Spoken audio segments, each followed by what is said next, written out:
ഇത് അൺഫിറ്റായ ഒരു കെട്ടിടമാണ്. ശക്തമായ മഴ കുറേ ദിവസങ്ങളായിട്ട് നിലനിൽക്കുകയാണ്. അതിൻ്റെ ഭാഗമായിട്ട് വരാന്തയുടെ ഭാഗം ഇടിഞ്ഞ് താഴേക്ക് വന്നാണ്. പട്ടിയിൽ ഓടും എല്ലാം കൂടെ താഴോട്ട് വന്നിരിക്കുകയാണ്. കഴിഞ്ഞ 3 വർഷമായിട്ട് അതായത് കിഫ്ബിയുടെ ഫണ്ട് ഉപയോഗിച്ച് 14 മുറിയുള്ള ഒരു കെട്ടിടം ഇവിടെ പണി തീർന്നിരിക്കുകയാണ്. അതിൻ്റെ സിവിൽ വർക്ക് കംപ്ലീറ്റ് ചെയ്തു. ഇനി ഇലക്ട്രിക്കൽ വർക്ക് മാത്രമേ ഉള്ളൂ കംപ്ലീറ്റ് ചെയ്യാൻ.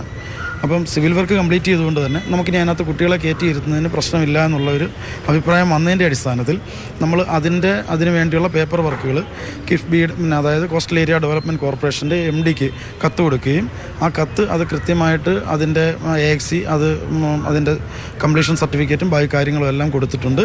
ഈ ആഴ്ച തന്നെ നമുക്ക് അതിനകത്ത് കയറിയിരിക്കാനുള്ള അനുവാദം തരും എന്നാണ് അറിയാനും സാധിച്ചത്. ഈ കെട്ടിടത്തിലെ വളരെ പ്രധാനപ്പെട്ട ഒരു പ്രതികരണമാണ് വരുന്നത്. കാരണം പ്രധാന അധികം പറയുന്ന കാര്യം അവിടെ ക്ലാസ് ഇപ്പോൾ നടക്കുന്നില്ല എന്നാണ്. പക്ഷേ മറിച്ച് ഉള്ള കാര്യങ്ങൾ അവിടെയുള്ള ആളുകൾ, രക്ഷകർത്താക്കൾ, PT-യുമായി ബന്ധപ്പെട്ട ആളുകളൊക്കെ ഇപ്പോൾ അവിടെയുണ്ട്. രഘുനാഥിലേക്ക് തന്നെ പോകാം. രഘു, ഇപ്പോൾ വാസ്തവം സംബന്ധിച്ചുള്ള കാര്യങ്ങൾ പ്രകടമായിട്ടുള്ള എന്താണ് വസ്തുത എന്നുള്ള കാര്യമാണ് അവിടെ നിന്നുള്ള പ്രതികരണമായി ലഭിക്കുന്നത്.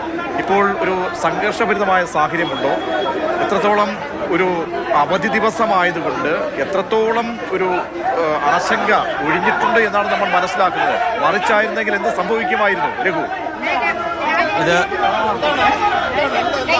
ഇവിടെ നമുക്ക് തമ്മിൽ തർക്കം നടക്കുന്നത് BJP പ്രവർത്തകരും കോൺഗ്രസ് പ്രവർത്തകരും തമ്മിലാണ്. അതായത് പഞ്ചായത്ത് ഭരിക്കുന്നത് കോൺഗ്രസ് ആണ്. അതുകൊണ്ട് കോൺഗ്രസിനും ഇക്കാര്യത്തിൽ ഉത്തരവാദിത്തമുണ്ട് എന്നുള്ളതാണ് BJP-യുടെ ആരോപണം. അങ്ങനെ 1ഉം 2ഉം തുടങ്ങിയ തർക്കമാണ് ഇപ്പോൾ ഇങ്ങനെ ഒരു ചെറിയ കയ്യാങ്കളിയിലേക്കൊക്കെ